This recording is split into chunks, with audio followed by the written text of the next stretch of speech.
What if your next 5-star review didn't come from doing great work, but came from doing and having great communication?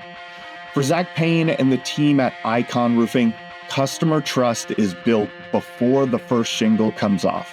In this episode, we're talking about elevating every part of the customer journey from the pre-job walkthroughs to post-job photo reports.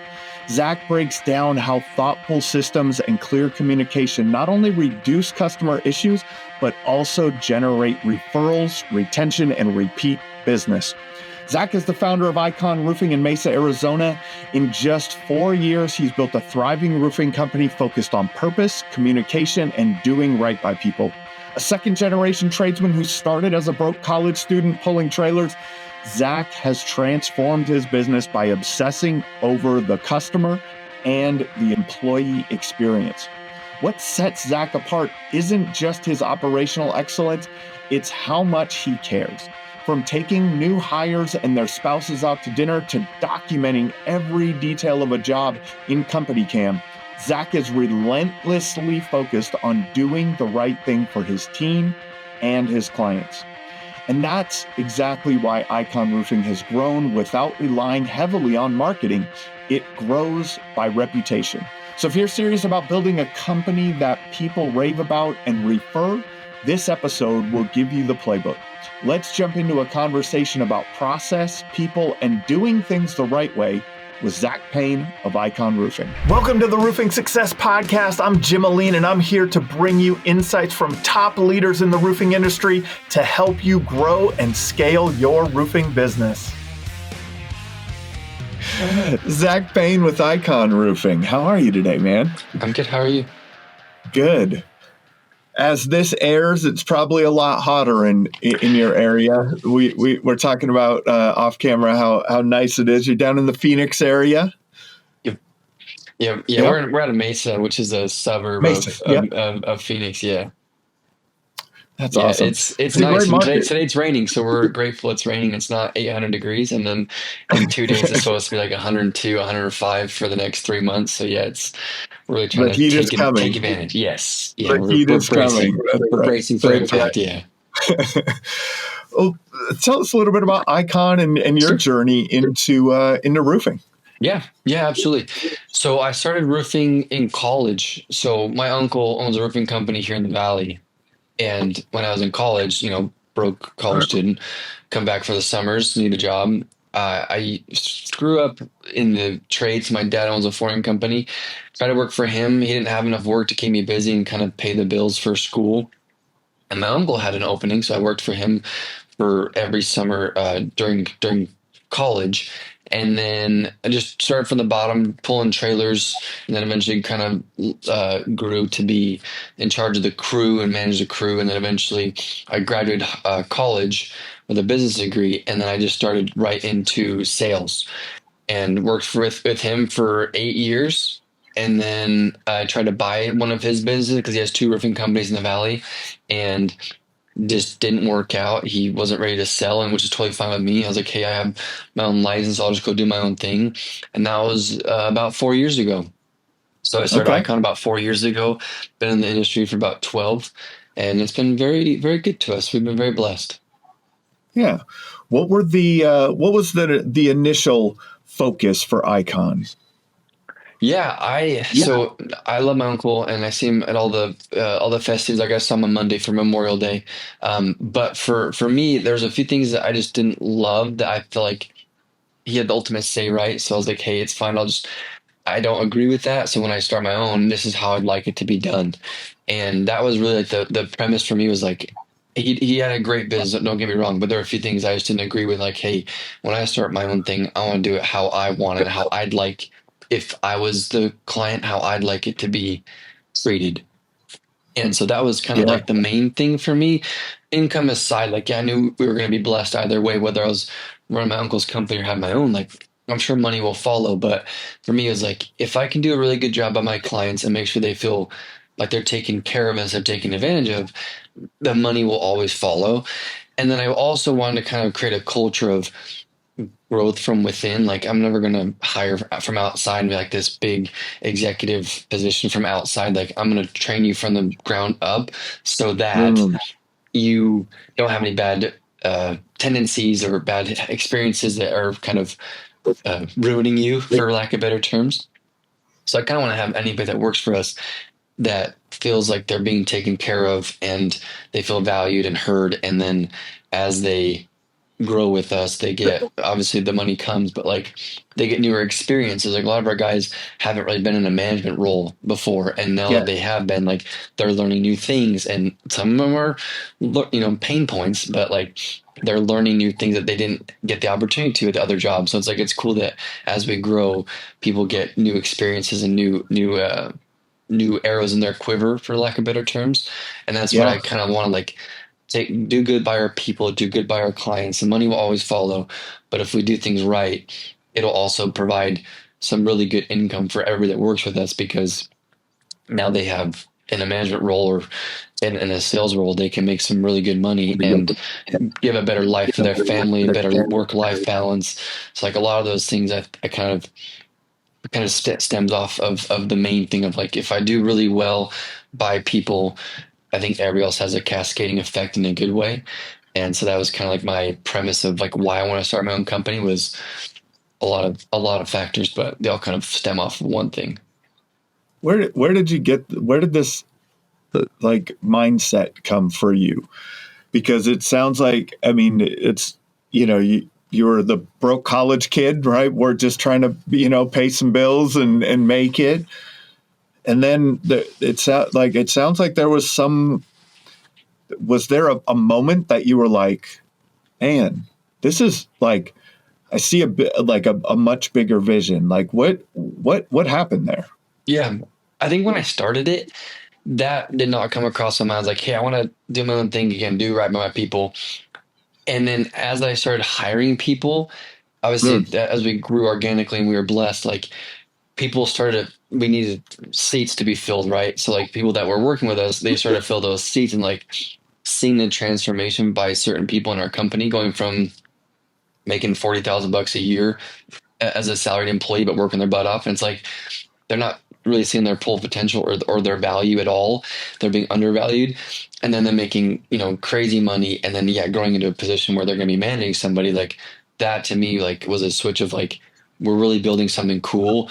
And I like that because me, again, we'll always be fine financially, but like, if I can make somebody else be in that same situation, how much more like fulfilling and enriching that is for me to have people that work underneath us or with us, that they can yeah. experience that. Like that was a whole like mind shift for me. Like we're really doing something cool that, instead of just, yeah, we make a good paycheck, it's like we're really doing something cool that will have a cascading effect to their family, and then other kids that will grow up, having a good life as opposed to a struggling one. Like Yeah. there's a lot of things that branch off of that new mindset of like, yeah, we should do it right. Things will come always, but like building people up is a really big thing for me. It's a it's an amazing thing, right? Like that the your ability to have impact changes so much, right? Yeah. Like and it's pretty crazy. So you started with, and what I'm hearing, and correct me if I'm wrong, but it sounds like you started with, I want to change the customer experience. Very. Right. I want to provide a better customer experience. I feel like there's some gaps here. I don't have the ability to change things in this environment. But man, I really wish my customers were served on a higher level. What were some of those things that you saw early on, like that you were like, I want to make sure that this happens, in the process Yeah. with the Yeah. customer. Yeah. A lot of it is, from the trades in general, like communication is terrible for the Yeah. most part.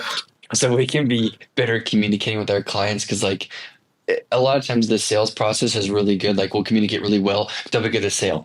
And then there's kind of a drop off of like, no one's talking to you until we show up the day we told you we would be. And it's like, oh, hey, you forgot about us. Like, can you move your car out of the driveway so we can do our job? So like we try to be very like on top of our game with communicating throughout the whole process, as opposed to like get the sale, then after that it's like, oh, hope you saw that one email and don't forget we're coming. It's like we're trying to be very good at communicating, which we didn't have with the previous jobs or previous companies.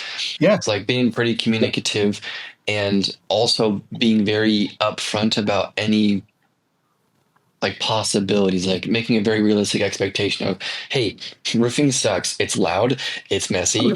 It's not like a quick thing. It usually takes a while, especially in the valley, because we're moving tiles, and tiles is not like shingle. You can just throw them away. Like we reuse the majority of our jobs, we reuse the tiles. So like we just have to move them from one side of the roof to the other.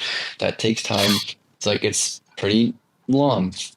So like planning and prepping our clients for like it's gonna suck. Don't be mad. At the end of the day, it's gonna be clean, but during the day, it's gonna look like a war zone. So don't be mad, and yeah, don't let your dogs out because they may step on a nail, and then we don't want to get a vet bill saying, "Hey, you hurt my dog." It's like we told you, just don't let your dog out, or if you do, tell us so we can go down, clean up really quickly, and then you let your dog out, do his business, and then come back.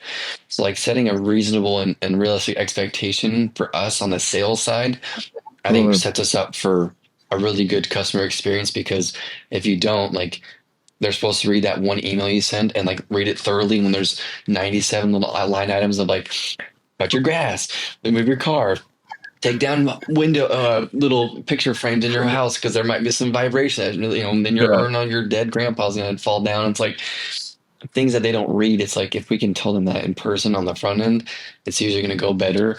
So that was another big thing, was like communication, setting realistic expectations. And then for us, we do something a little different, and I know some people do, but a lot of people don't. We do final walkthroughs and pre-walkthroughs. So like before we do the job, we have our salesperson go out, make sure there's, we document any cracks in their driveway, holes in their stucco, a light that's damaged that we or didn't do, but they're going to blame us if Yep. we don't have photos, right? Yep. And then at the end of the job, again, even though we're licensed and bonded and insured, the government never checks our work. That's what we tell our clients. Like, no one ever looks at roofers' work ever. So, like, we take it upon ourselves to go out and make sure it's cleaned up, that code is met, all the jobs, all the things we said during the job, we're going to be done. We're actually executed. We painted the flashing. We put vents in here, like all the things that we say we were going to do. If nobody checks us, like the homeowner's none the wiser until they sell their house. Like, oh crap, there's a lot of things you didn't do right. And it's like, well, we do that and take it upon ourselves so that when we do a job, a home inspector can come out and not have a million red flags of like, you did this wrong, this wrong, this wrong.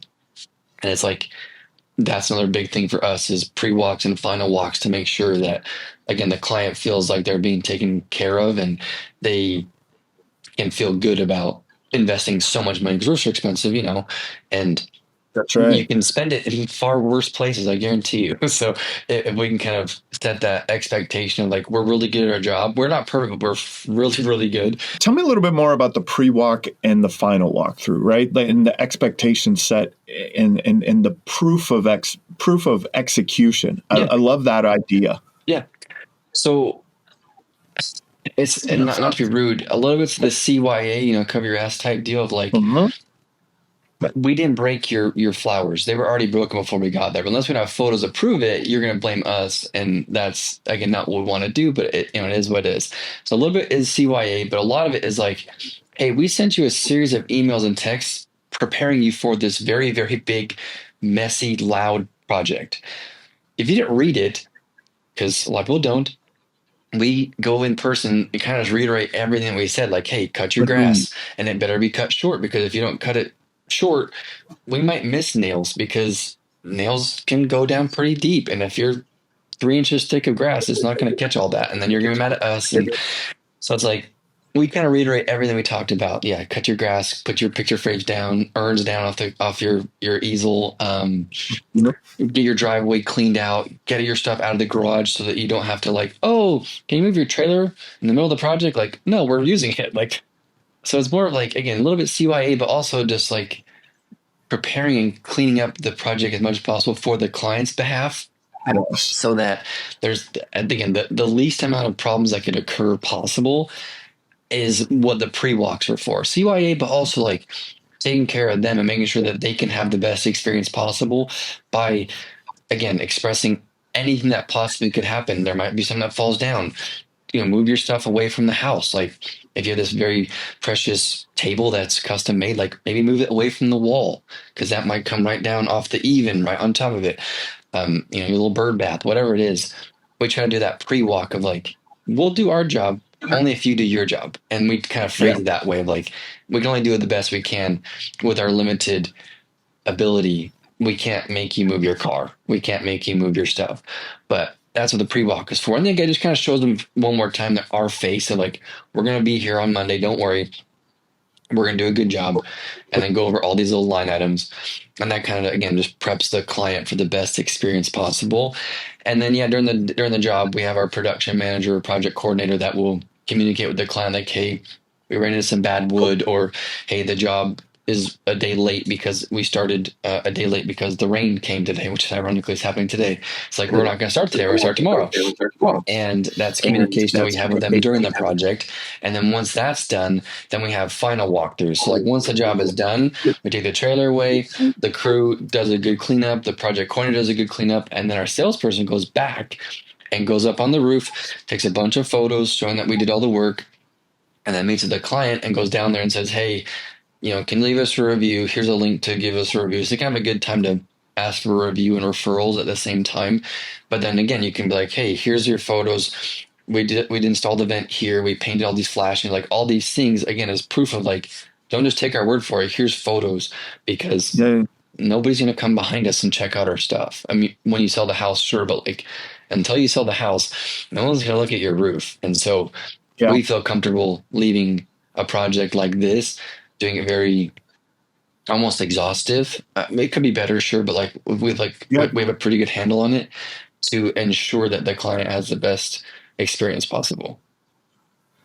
How have you found the outcome of that? Like what do your clients express to you because of this compared to working for your previous companies and things like that? Before we carry on with the episode, let's give a shout out to one of our sponsors. I talk to contractors every day that feel stuck. Not because they're not working hard, but because they're missing the structure to growth without chaos.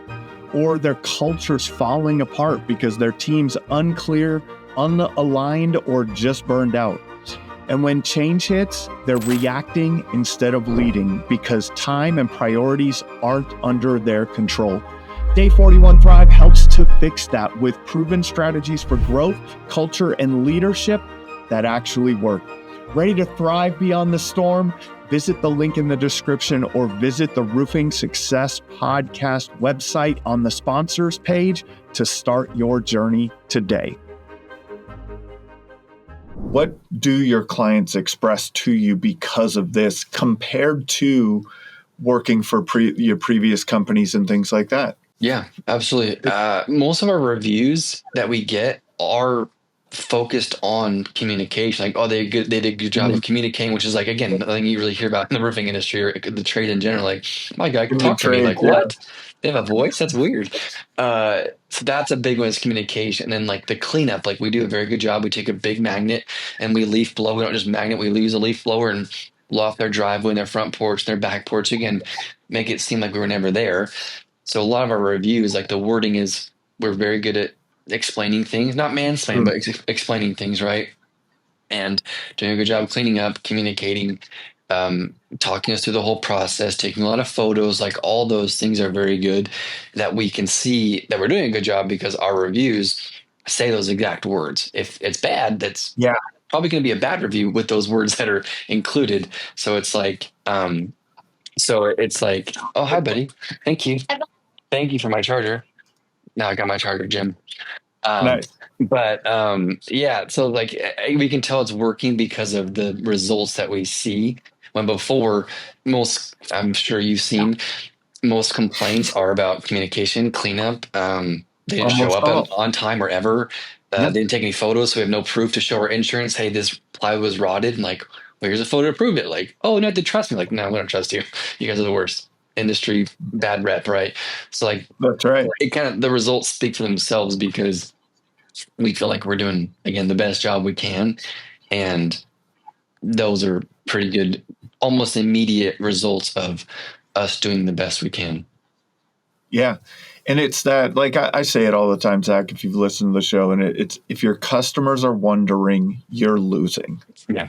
Like to me, that's like, that summarizes that customer experience. Like sure. if they're wondering, you're losing. Yeah. And not that They go to we're some always dark places every time. They go to dark places, right? And like, not that did I pick a bad person? Did I pick a bad contractor?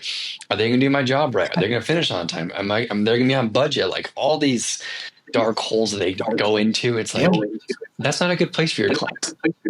Exactly. My wife, and it's not just in our industry, right? Yeah. It's in every industry. An example of this was in my life recently. My wife had foot surgery and a knee surgery. Not a full knee surgery, but I know what you call it, a scope or something. During the knee, we'll call it a knee surgery. During the knee surgery, one of the members of the surgical team screwed up and sent her some information that was out of line with expectations. Talking about the recovery time and all this different stuff. And then, so she called in to see, hey, wait, I thought it was this, and now you're telling me that. From that moment, the lack of trust in that process was crazy. Gone. Right? Like, then she had foot surgery.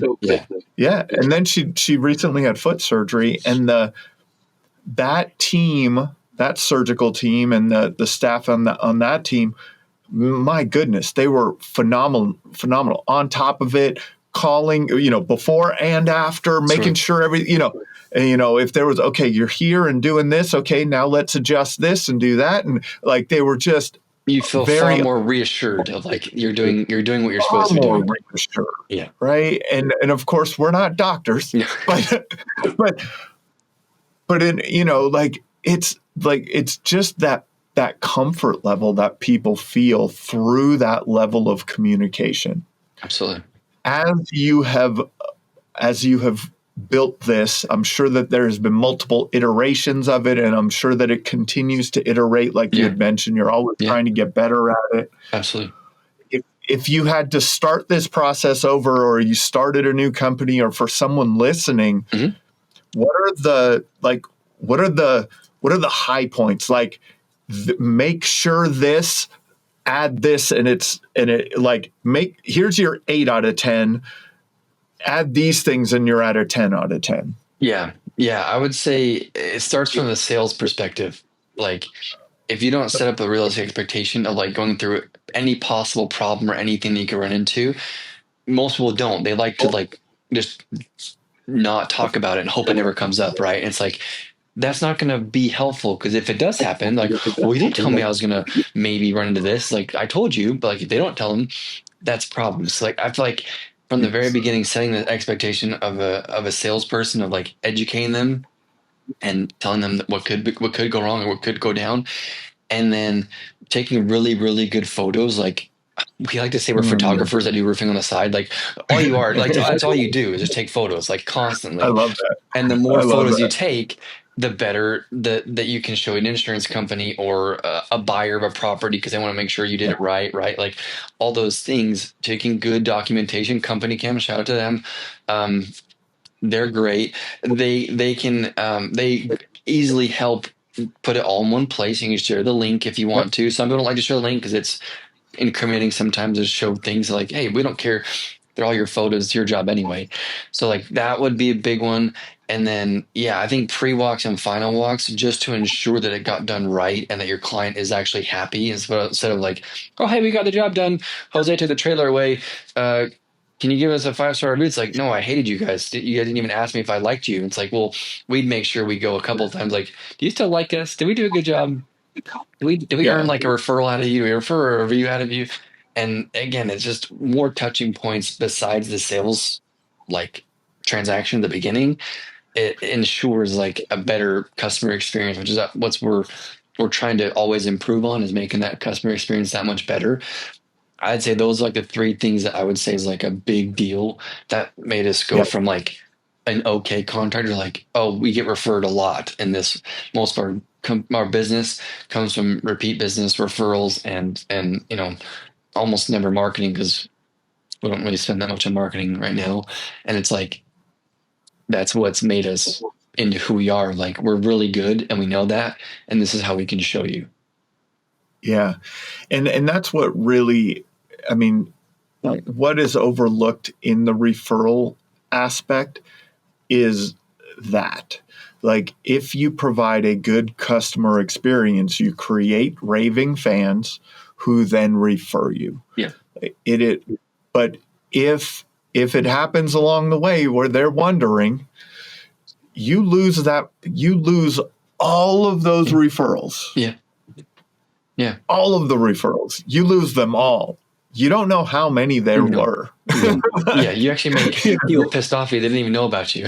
Like, oh, cool. That's right. Don't make Exactly. icon. They suck. It's like, well, you didn't know we exist, and That's now you know we exist, and you're not going to use us. So it's like it's worse than before. And you're not. Yeah, that's right. Like it's a terrible thing. But optimizing that customer experience, man, that I love that. Yeah. Then you found. Then you got to a point where the business is growing and your team is growing and people you need some people in management positions and you need some people to step up and this other aha moment came, right? That how have you built your employee journey, your employee experience, your team experience? Have you thought about it in the same way that you've done your customer experience? How, what are your thoughts on how you built your team? Yeah. Again, a lot of growing pains where you're like, oh crap, I should have done that last time, but it's okay. Now going forward, they're gonna have much better experience than last time. So like, good people are gonna stick around, right? But like, if they weren't a good fit, they're gonna make it very known. It's like you're just not gonna make it here. We'll just amicably part ways. But like, I think a lot of it is the training. We don't have a super detailed like training manual, unfortunately, yet. So we'll work on that. But like overall, trying to teach everybody what they could possibly need from start to finish, and then not just, okay, see you later, good luck, I'll see you next year. Like, we have a sales meeting every Monday, we have production meetings every Wednesdays. Like, all those are very important to have so that it's just continual education and learning, as opposed to like, oh, you wrote it with the guy for 6 days and then I never saw him again and I'm on my own now. So we don't think that's very good. So we try to, again, continue education, but also doing as best as we can on the training side right out the gate to, we're roofers, so we could talk roof talk all the time, but like, if you meet a lady or even a guy, they probably don't know roofing because they're not in the industry or even in the trades at all. They are in IT. It's like, you won't know roofing if you're in IT. So we kind of have to start from the very basics of like, this is what a roof is. This is what is wrong with the roof. This is what we got to do it right. So training our people to like start from the very beginning, like you're a child, because you are in the roofing knowledge, you are a child. You have to teach them like a 5-year-old. And I got 4 kids that, bless their hearts, they're learning. You got to treat them like that because no one knows, and you can use all these big terms that they're gonna just. I had an electrician last week. Talked to my wife like she was an electrician. She's like, I was so mad because I did not understand one word he talked to me about. I'm like, yeah, that's what we try to avoid. Like, I don't know what electrical crap is. It's not my job. Like, if I'm a roofer, I'm gonna teach you what roofing is, enough to be dangerous.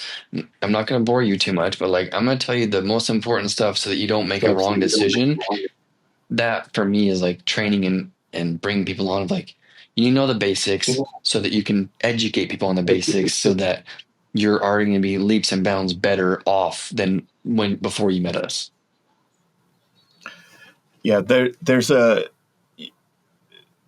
you could get overly technical really quick, for sure. We forget this stuff when we're in it every day. Yeah. Right? If you're talking to an adjuster, sure, they'll love talking because it's right to the point. Like, oh, this is what's wrong. It's like, but if you're not in the roofing industry, yeah, the more dumbed down, the more basic it is, the better you're going to be for sure. How have you determined who is the right person to move into one of these management roles, or how have people shown you that they're ready for the next level of development? Yeah. Again, learning curves. Sometimes we thought they were the right fit and it just wasn't right. But a lot of people that we've had, you just kind of look beyond them as an employee, but like as a person, do they have the right Right. mentality of like teacher first type mentality and servant mentality, as opposed to like, I'm gonna be a dictator and you do what I tell you to. It's like, well, that's not gonna work very good. For some people, maybe, but for most people, they don't like to be dictated. They like to be educated and Yeah. grab by the hand and say, hey, this is how you do it, or let me show you so you can watch how I do it. And then you just copy and paste on the next one, right? Right. I kind of view the person as more in depth as compared to what their work experience is or their technical skills are now. Like I can teach you how to roof. That's not hard. I can teach you how to sell or how to propose something, but like I can't teach you to be a good person. I can't teach you to have integrity. I can't teach you to Yeah. want to educate somebody about something instead of like, hey, your roof's 20 grand, money please. Like that's not going to work. You have to tell them why it's going to be 20 grand to do a new roof. The person behind, the shirt is what really matters to me, because that will help me decide, are you in it for the long haul? Can you be a servant leadership type person, which we want in our company? And then yes, as they start to grow, are they on track to be somebody that I would feel comfortable managing somebody? Are they going to be a jerk if somebody screws up? Like, no, be very reasonable. We're humans, right? We're going to screw up. But how Yeah. you react when somebody screws up, I feel like is huge, because you could really tank their, like you said, their trust or their own self-confidence. If you say, hey, you're the worst human that's ever lived, that's not going to help them be better. Like, hey, you did a bad thing. It's fine. We can work with it. Just try this better next time. And if that person's already like a abrasive person, they're not going to be that manager material that we want. But if they're like, hey man, I get it. I was in there. I was in that position too. I screwed up. I hit a Yep. trailer one time. Like that was my fault. I own up to it. It's like, if you're a reasonable and a good human being, you're probably going to make it work, as long as you're a hard worker as well. There's those two elements that have to meet together. But like, it really is the person I look for is, could you be a manager? Not are you one now, but could you become a manager Yeah. and a leader of men and women? That's important to me. So what I'm hearing is it's you get to observe them over time on the team, Yes. right? There's time on the team, and you're observing, and how are they interacting in this situation? Mhm. How are they interacting in that situation? How do they receive feedback? And how do they how do they Like, receive feedback? did you How do do they something give about it? You're feedback? just like, oh yeah, I got you, dog. Like, did you actually like Yeah. implement it and like get better? Because I can see if you didn't do it right. It's not very hard. Yeah. So we also have quarterly review. That's something that I never had at any of my companies before, is an actual review on a quarterly basis. Even an annual basis would have been great. Instead of like, hey, here's your bonus for the quarter or for the year, and it's like $500. Like, cool, thanks, man. But like, Yeah. hey, on a quarterly basis, this is what you did great. This is what you could improve on, and it's not your fault Yeah. because you didn't know that, or maybe it was your fault, and now you need to focus on that. But like, having a pretty routine performance feedback of like, you're doing great, dude, keep it up, Yeah. or you're not doing terrible. There's some things you can work on, of course, just like we all can. But like, Yep. knowing that instead of once a year or even never, like I just don't see how you can improve as a professional employee or as a professional in general if you're not getting feedback constantly and having something to work towards. Like, of course you're going to be stagnant and bored and burnt out because I have nothing to work Yeah. for and look forward to. Yeah. It's there's definitely the right person. And now, what do you do if, like, I guess, how have you dealt with people who are not the right people? I would assume that you've had a couple now in the 4 years that you've Yeah. had Icon. Yeah. What do you, how do you manage that? How do you not just throw up your hands and go, and no one does what they're supposed to do? I know you're enjoying the episode, but let's give a shout out to another one of our sponsors. As a roofing marketing agency owner and coach, I've seen it all. Great marketing wasted because no one follows up fast enough. That's why I built Power Up Agents, not just a receptionist. Our AI handles the entire customer journey, from answering the first call to booking the job to post-job surveys and reviews. 24/7, inbound, outbound, even multilingual. If you want leads followed up instantly and customers nurtured automatically, visit the link in the description or visit the sponsors page on the Roofing Success Podcast website. Your full AI team is ready. How do you not just throw up your hands and go, and no one does what they're supposed to do? Yeah. It's hard because you manage it? I feel like people are tricky, like they'll tell you whatever you want to hear in an interview. And I do lots of interviews with every person just because one interaction is not good enough. Yeah. So like the more times you meet with them, the more like you can actually see the personality and the person in general. So some people are tricky. And again, when I was first starting out, I was like, hey, you got heartbeat? Cool, you're hired. Let's do it. Now it's like, hey, there's no shortage of humans. There's billions of us, right? So it's like, you just got to find the right person. Yeah. There's billions of us to choose from. In America, there's not as many billions as like Asia, but like there's a lot of us here. You just aren't picking the right people, and that's on you. Like I have to own that as the owner. That's on me. If the right people aren't on our bus, that's on me, and that there's no one else to blame. It's not because there's not the right applicant out there or right fit for us out there, but because we didn't hire or do our due diligence of looking for the right person, that's on me. And I have to own that if that person screws up or if they don't work out. It happens. We've had to let people go. And what is the saying? It's firing is knowing, hiring is guessing. And it's like hiring is guessing, firing is knowing. And it's like, I know exactly when you're not the right fit because I gave you lots of opportunities, but it's like when you hire, you try to make the best educated guess on it. And as I've had more interviews and had more people work with us, like you start to realize like, it's not their past experience, it's who they are as a person. Are they teachable? Do they take feedback well? Are they going to work hard? Are they going to be, have integrity? Are they going to be a good person at the end of the day? I can work with that individual. And the more you know that person on an individual basis, something that we just hired a new office manager this past week. And I like to take our hirees on a nice dinner with their spouse and my spouse, or if they don't have a significant other, just go by themselves. Just to have an informal, like, hey, this is who we are. Like, I'm a person, you're a person, my wife's a person, your wife's a person, or your husband's a person. Like, that's a little unorthodox, but like I like it because you are part of the family as much as you don't want to say it. Like your significant other is just as much part of our business as you are, because if they don't like where you work or they're not supportive of you, you're not going to be able to function at your prime because you're worried about, are you staying out late because you have to work late? Is your spouse going to be pissed off when you get home when it's after hours? And it's like, so we try to get the spouse involved because as much as it hurts to say, like they are part of our work family, very much so. And we don't want to be like, oh yeah, who's your boss? Like, I don't know, some bald dude that's ugly and, he has a weird voice. Like that doesn't help. But if we can get a good rapport with them, like, hey, this is who we are. Hope you like it. If not, it's fine. It's not the right fit. It's fine. But then we try to do events during the year as well to kind of, again, get some camaraderie and that family feeling in an industry that is a little bit cutthroat sometimes. So we try to do that unorthodox approach sometimes. That's awesome. How have you developed? You said you're doing multiple interviews now. You're doing the dinners. My friend Terry Gualti talked about that on the podcast before. That's one of his kind of fundamental things that he does in his company. How have you gone about developing a hiring skill set?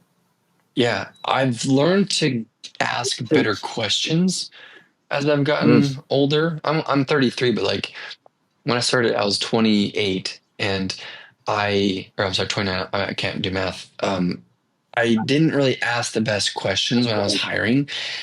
And as I've gotten older, I'm like, hey, why don't I start writing the same questions for each person? And then I type it all down, how they respond.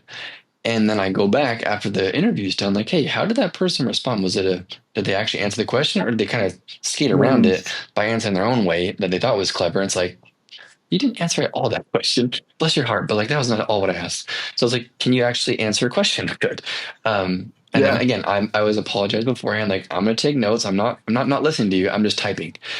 And every person I meet with, I take very good notes of like how they are, how they respond, and answering the same questions to everybody kind of gives everybody the same baseline of like, I asked the same question, they answered it completely different in a good way or a bad way.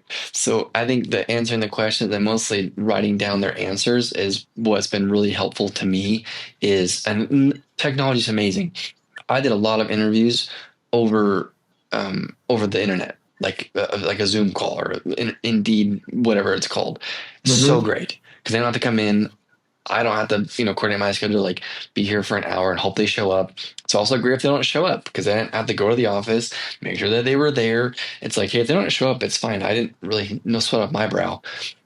But technology is awesome. So I do a lot of video interviews and then I bring them in. And then, yeah, the last step is I got the idea from Dave Ramsey actually, where he takes the spouse out and his spouse Yeah. to dinner. And I was like, that's a good idea. I should do that. It's a little unorthodox, but like it Yeah. helps me, that gets them out of their professional, weird, um, corporate world of like, hey, we're all people, man. Like the more you understand that we're all people and we all just want to have a good life and be good people, like the better you're going to be. So I think for me has been documenting the interviews, writing down good questions, and then just kind of evaluating. We have hundreds of applicants. It's like, God, how am I supposed to go through all these people? And it's just like doing it very slowly, methodically, and it takes a while, but it's so worth it to go through hundreds of people to pick the right one. It's like I felt good about this. Again, it's not a guarantee because it's not a guarantee, but like you can feel like you No. did your due diligence the best as possible. That's how I felt like as an interviewer, I have grown and learned. Yeah. It's much different than I always say this too, is early on, like we we're almost hiring assistants, not people that own the role, right? Yeah. We just need someone to help, Yep. right? Yep. And we need them now, so we hire versus recruit. And I think the difference is hiring is like fast now need. Recruiting is sorting through the pile and Yeah. finding that person who has a higher probability of working out in Yes. that role Yeah. and owning that role, right? Okay. I think that's awesome, man. That's great. As you've gone along, you started. I know you're mostly residential Hmm. still, but Hmm. you've started this journey down the multifamily Hmm. path. What kicked that off? Honestly, I don't know how the market is in Minneapolis, but like here in the Valley, there's a lot of apartment complexes and condo complexes and Mm. townhomes, and they all share a roof, which means that nobody owns their roof because how do you determine who's Sally's and who's Sue's? So that's all covered by the HOA. So like there's the HOA aspect, and there's like the manager of the property aspect. And as I've been in the industry for almost a dozen years now, you just learn that there's a lot of. I also love it because there's a lot less people to deal with, Jim, because Yeah. you know, you do this big project, you only deal with like one manager or one board, and the board could be a few people, but like overall, you don't have to deal with this one person who this is their pride and joy, it's their house, it's their roses that you're gonna damage, and it's like those are the people we try to avoid. And if you're in the multifamily side, it's like it's less people to deal with, and it's transactional. It's not like your feelings are involved because it's their job. It's not like it's their house. They're like, hey, do a good job, do it right, clean up, be nice. That's all I care about. Instead of like, oh, you have to do this. My dog wakes up at 6. You have to be here by 6:01, and it's like all these things you have to deal with. It just is so obnoxious sometimes. And as we've gotten more Yeah. multifamily projects, it's like this is what we really like. And if we can ramp up and do more of this, I'd be tickled pink because residential is great. It's what pays the bills and we love it. But That's right. also there's aspects we don't love about it and we could do more multifamily side. And so we've been very blessed on both ends, but like we are very oriented and focusing on the multifamily side for that exact reason, because there's a lot of communities out there, probably more than you can count. But again, it's usually a more seamless project. Commercial, same thing. You have one person you deal with, that's it. You don't ever talk to the tenants or have to deal with anything. You just make sure one person's happy, and then you move on. And residential is a little bit different. So we really like the Yeah. multifamily side. And yeah, sometimes the projects are massive, but like overall, it's far and away much easier of a process. We told them something, and if they don't tell their tenant, it's their fault. I told you, you're supposed to tell them. And it's like, sorry, we're not legally allowed to talk to you, tenant, because we only work for the manager. So again, it kind of gets us out of a lot of the problems we deal with of like, hey, can you Mm. come look at this inside, or can you replace my light bulb? It's like, I don't want to be here. It's in the roof. It is a much more transactional type of relationship, Yes. right? Yes. It's much more of a business relationship. Yes. What were some of your inroads into multifamily? Like, Yeah. how did you get your first project? How did you start to get your second, third, fourth? Like, how have you started down the business development side of the multifamily? Yeah, absolutely. So there's a different way. There's like residential property management where it's like you have a rental property, and there's a multifamily side. We used to do a lot of the residential side, but then most people are like, it's a rental property. I don't care. Just get it done as cheaply as possible. It's like, well, that's not really our clientele. We do more of a good job than like a cheap job. So we focus more on the multifamily side because people live there and they want to invest money in like a good roof because they live there full time. So the board or the HOA in general will choose a good roofer because they're going to live underneath that roof too. And so learning that there's community managers and property managers out there, and a lot of time it just was a referral like, hey, my friend does manage this property, can you go look at it? Sure, great. Then we get in with them and they magically have more properties. So it's kind of like this huge tree that goes unnoticed or undeveloped a lot. So it's like I think I've heard you say it before of like the really good contractors take one job into many, and that's really Yeah. property management as well. Like there's so many properties out there, and in any market, I'm sure Texas is Yeah. slammed. California obviously has a million, and it's really you don't really grasp the gravity of the influence you could have until you just start and you just start to eventually develop and get into more managers, more communities, more associations, and then it's just like the thing just you taught a person how to fish as opposed to give them a fish every once in a while. Like you know how to do things now. Business development is Yeah. still tricky because there's a gatekeeper you can't get past sometimes. You're gonna have to get an in with somebody to get past that gatekeeper.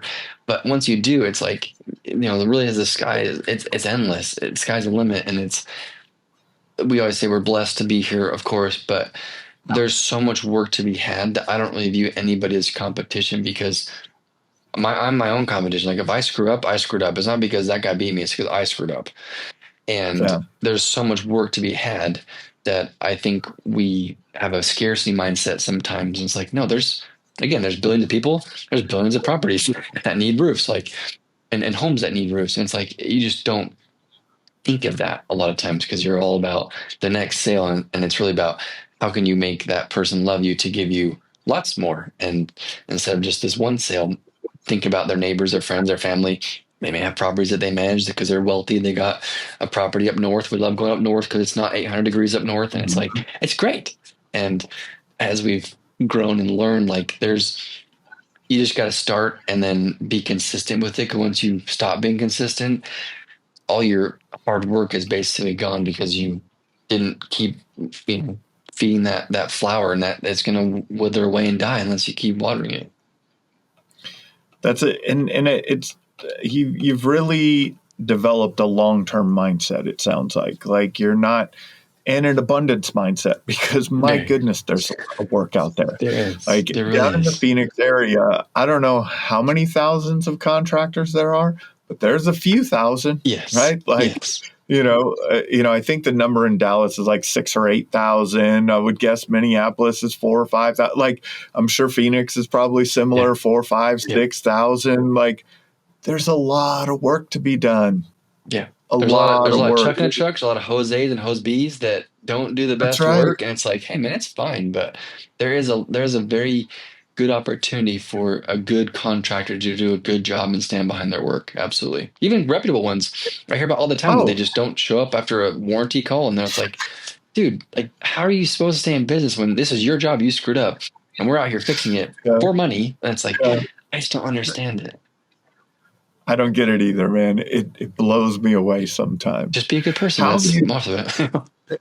It's. I mean, that it's pretty simple, right? It's pretty You like to simple. believe Be a good so. person. Yeah. Yeah. Um, if how have you thought about the customer experience from the multifamily level, right? Like, what type of communication rhythm have you found is keeps them from wondering Yeah. in that type of a relationship versus the homeowner relationship? I know you're enjoying the episode, but let's give a shout out to another one of our sponsors. Stop going at it alone, because growing a roofing company today is not what it was like even 3 years ago. Not with the economy, not with private equity, not with AI taking over the world, and let's not forget insurance rewriting the rules. Join the community of roofers who don't really like roofers. We share our winning secrets to help each other dominate in today's fast-changing and unpredictable times. Click the link in the description to apply to join. What type of communication rhythm have you found is keeps them from wondering in that type of a relationship versus the homeowner relationship? Yeah, we have What's this. the difference? It really doesn't change much. The wording changes because it's not like we don't need to Yep. we don't need to, cut your grass because like you have a property management company that manages the landscape, right? So we don't That's put right. that in there. And a lot of things are a little bit different, but for the most part, we treat them as a normal residential client because they have the same steps and processes of, hey, we're going to do your job. It's going to be noisy. It's going to be loud, or it's going to be messy. We're going to be on this day, this time. It's going to expect this many days to do it. And we kind of treat it just like residential, just a little bit different. But for the most part, it's the exact same because the more the manager knows or the HOA board knows, the better you're going to be off because then they can tell their tenants who, by the way, really pay for this thing. We get the check from one person, but really it's the whole community that pays for it. So it's like if we piss everybody off over here and we make this person happy, they probably won't like us very long. So it's like if we do our job here, they can relate everything to these people who are hundreds and thousands of people. That's good if we can tell them to tell them we're going to be much, much better off. And I think that's what misses a lot. It's like, okay, we got a job. Let's go do it. It's like, you need to tell the manager or the HOA so they can tell everybody else, don't leave stuff out. It's going to be noisy.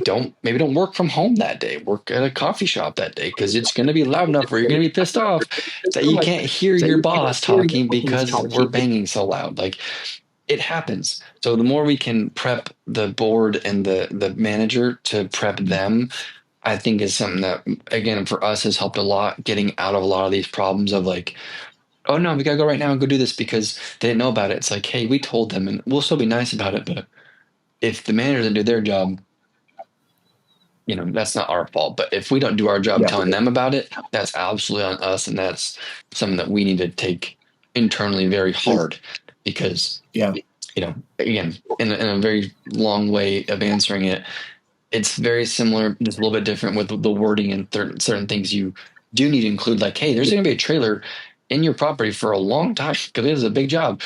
It's going to be moving around, sure, but like, there's going to be this big black thing with our logo on it for a very long time. So don't park in front of it, please. Like all these dumb things and that you would think are common sense, but it's like just in case, we're just going to include it in this email. And when we call the manager, we're going to tell them that just to be safe because we don't want to have any problems.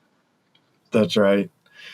So there's like a kind of an analogy or saying that like where like if someone becomes a millionaire and they go broke, that they can bounce back really fast because of all the lessons that they learned along the way of the personal development that happened in becoming that or in achieving that financial status, right? Or that financial achievement. If everything went away today, Zach, and you had to start over from scratch, what would be the game plan? What would be the core focus? Sure. I would say there's two things. The first one would be focus on getting good people on your team because that's who really is your company, are the people that work with you. So don't worry about the experience or their skills, but like the person in general, are they a good person? Start with that so that you can build a good foundation of, sales will always come. but you can't always have good people if they weren't there from the beginning. If they're good people, they should be even better people down the road, because money corrupts people. But if they were already good people, money doesn't corrupt them. They just do more philanthropic things with it. So I'd say the first thing is good people. And the second thing is think of the customer experience and making that as best as possible. Because almost everything is based off of this one or this one. I feel like I could be wrong, but like if it's the person that works with you, and then the service you provide, everything else kind of branches off of that. So if you make this as best as possible, I think that's what really separates you from anybody else. Is this is my house and it was being replaced a roof on today, what would I want it to be like? And think of it from their perspective and making as best of an experience as possible. That way you get referrals, reviews, repeat business, like everything kind of feeds each other. If you have good people doing the job and then you provide a good service and a good experience, I think that would be, if I were to start over, what I'd focus on is like good people, good service, and a good experience. And then everything else kind of takes care of itself. That's right. Everything else will fall into place. Zach, it's been awesome. Thanks for your time today, man. This has been another episode of the Roofing Success Podcast. Thank you for tuning into the Roofing Success Podcast. For more valuable content, visit roofingsuccesspodcast.com. While there, check out our sponsors for exclusive offers, shop for merchandise, and sign up for our newsletter for industry updates and tips. Also, join the Roofing Success Facebook group to connect with other professionals and stay updated on the latest trends. If you enjoyed this episode, please subscribe, like, share, and leave a comment. Your support helps us continue to bring you top industry insights. The website link is in the description. Thanks for listening.